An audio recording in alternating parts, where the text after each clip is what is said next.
নাসিরউদ্দিন পাটোয়ারি এমনি ভালো, শুধু বিএনপির সম্পর্কে না বললেই তার হইল।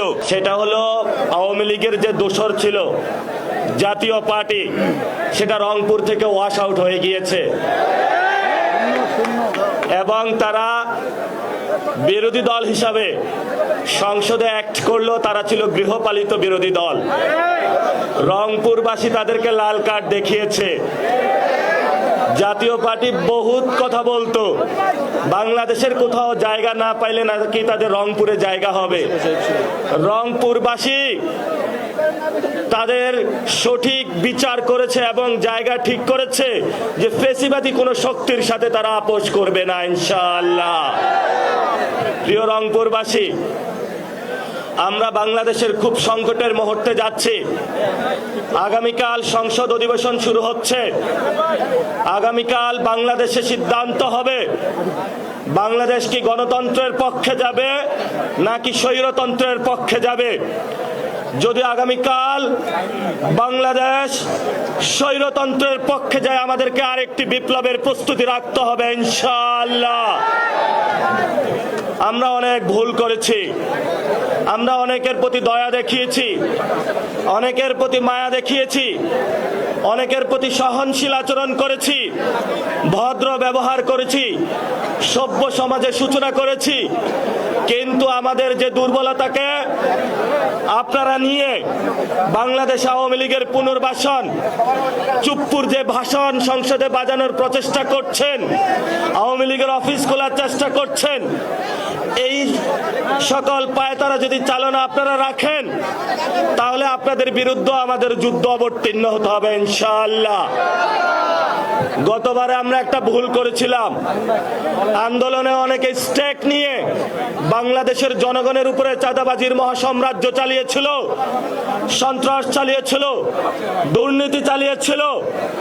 এবারের আন্দোলনে আমরা বলবো, যারা চাঁদাবাজি করেন, সন্ত্রাসী করেন, দুর্নীতি করেন, আল্লাহর রাস্তে আপনারা দূরে থাকবেন। আন্দোলনের দোহাই দিয়ে আপনাদেরকে আমরা চাঁদাবাজির গ্রিন কার্ড আর দিতে পারবো না। নতুন ভাবে শুরু হয়েছে, অনেকগুলা মন্ত্রী হয়েছে, চাঁদাবাজির নতুন সংজ্ঞায়ন করেছে সমঝোতা। তারা আওয়ামী লীগের সাথে সমঝোতা করে, চাঁদাবাজির সাথেও সমঝোতা করে, সন্ত্রাসের সাথেও সমঝোতা করে, দুর্নীতির সাথেও সমঝোতা করে, ভারতের সাথেও সমঝোতা করে, আওয়ামী লীগের সাথেও সমঝোতা করে। এই নব্য সমঝোতাকারীদের আমাদের বয়কট করতে হবে ইনশাআল্লাহ। শুরু হয়ে যায়। নাসিরউদ্দিন পাটোয়ারি এমনি ভালো, শুধু বিএনপির সম্পর্কে না বললেই তার হইল।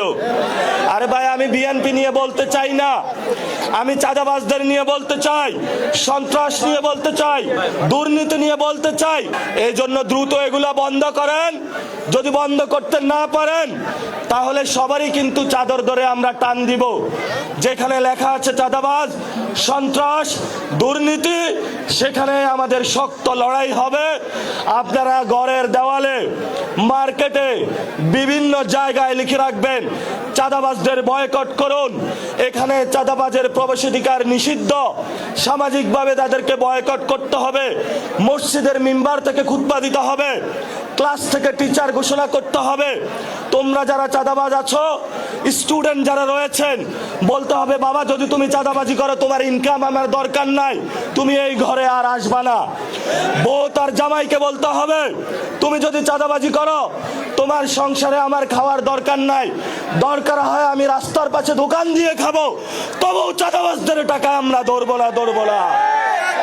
সবাই আপনারা চাঁদাবাজদের বিরুদ্ধে ঐক্যবদ্ধ থাকবেন, দুর্নীতির বিরুদ্ধে ঐক্যবদ্ধ থাকবেন, সন্ত্রাসের বিরুদ্ধে ঐক্যবদ্ধ থাকবেন, আওয়ামী লীগের বিরুদ্ধে ঐক্যবদ্ধ থাকবেন, জাতীয় পার্টির বিরুদ্ধে ঐক্যবদ্ধ থাকবেন। শেষ কথা, আমাদের একটি দল রয়েছে যারা সারা জীবন রাজনীতি করেছে, ভারত বিরোধী রাজনীতি। এখন তারা ক্ষমতার মোহে অন্ধ হয়ে ভারতের সাথে সমঝোতা করেছে। বাংলাদেশে আমরা বলতে চাই, আমরা মান মর্যাদা চাই। আমরা হতে পারি গরিব, আমাদের অনেক সংকট থাকতে পারে, কিন্তু মর্যাদার প্রশ্নে আমরা কোনো দেশের সাথে সমঝোতা করতে রাজি নই। তোমরা যারা সমঝোতা করেছো, আওয়ামী লীগের সাথে আতাত করেছো, বাংলার মানুষ একদিন তোমাদেরকে জবাব দিবে। গত 50 বছর রাজনীতিতে প্লে করেছো ভারত কার্ড, নতুন করে এখন সমঝোতার কার্ড চালু করেছো। আমরা তোমাদেরকে হুঁশিয়ার করে দিতে চাই, বাংলাদেশের মানুষ 18 কোটি মানুষ যতদিন জীবিত থাকবে, রংপুরবাসী যতদিন থাকবে, ভারতীয় আধিপত্যবাদ আমরা বাংলাদেশে মেনে নেব না।